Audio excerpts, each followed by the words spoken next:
Hello, hello, hello. The following is a speech I have made about the source of our woes and the character of men we would require to change things for the better. Enjoy. We live today in a country that is dying. We are told that the foreigner is our friend, that he is here to become a part of us, to enrich our lives and to season our culture with flavour and perspective. Yet we all know it to be a lie. The Muslim organises illicitly against our people, taking our wealth, our resources and our daughters' virtue. The roadman brings the criminal behaviour of the urban ghettos, and the Indian exploits our fair nature to promote only the people of Indian stock. Truly, there can be no benefit from this unnatural union. Meanwhile, our government, the government that dares claim to represent our people, willfully turns a blind eye to such offences. You hearing this today may wonder why this goes on. Why, for all that our ancestors have bled for our nation, must this be our fate? It's not for progress. It's not to right historic wrongs. It's not for kindness to shoulder any white man's burden. The empire, the wars, the last 2 centuries of Western history, it was not to spread the light of civilization, to defend the noble values of liberal democracy, or to create a world of maximum freedom and tolerance. That is but a mask for a far more insidious purpose, to wring dry the productive vitality of all the world's men, all for the benefit of a sinister cult of finance. We saw how the moneyed interests of London and New York, unsatisfied with the industrial might of our own nations, went into the backward regions of the world to exploit their peoples for fatter profits. We saw how the jobs and industry of our country were slaughtered on the altar of international markets. And we saw how the balance of prosperity shifted from the hands of the European masses to the hands of the rapacious few.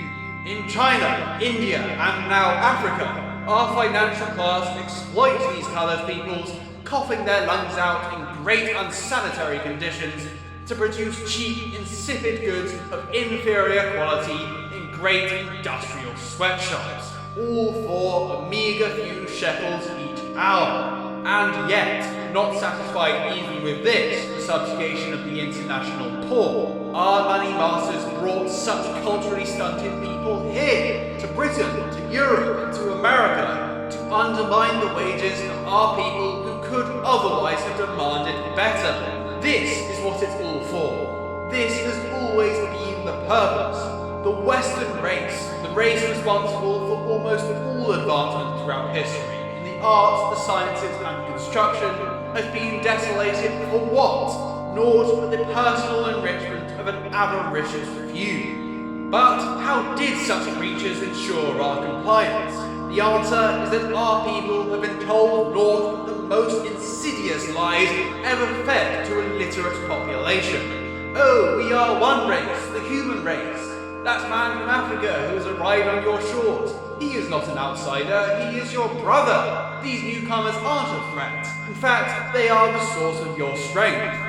To that I say that I am not some deracinated man. I am an Englishman. The strength of my nation comes from within its own people, and the outsider is no brother of mine. People may think, in spite of this, that their government and their kings sincerely wish to act in their collective interest, and that our ills are but the consequences of unstoppable market forces and establishment incompetence. This is a childish lie. It is not incompetence, it is malice. The centralized financial power of the world has exerted its influence in politics and in media, such that we are today ruled not, as we may be told, by a sovereign parliament under the authority of His Majesty the King, but by an international financial government, ruling not for progress or virtue, but for money power and money power alone. I ask you here today, how, if not by the way of Icarus, might such a government of sheer mass and scale fall apart? This cash nexus, ruled by sly foxes under the pretense of liberal democracy, is one that governs by sheer deception. Survival in such times requires not more foxes, not sheep, not snakes, and not chameleons, but lions. Lions who see through the vulpine lies and embody a warrior spirit. I ask you, the peoples of Europe, how you wish to live. Shall you live as sheep? Shall you live as sheepdogs who still ultimately exist at the whims of shepherds? Or shall you live as lions? With any fortune, we might one day reclaim what is rightfully ours. This can only be possible with you. Only you can decide the fate of our people. Our future depends on this, so I implore you to choose wisely.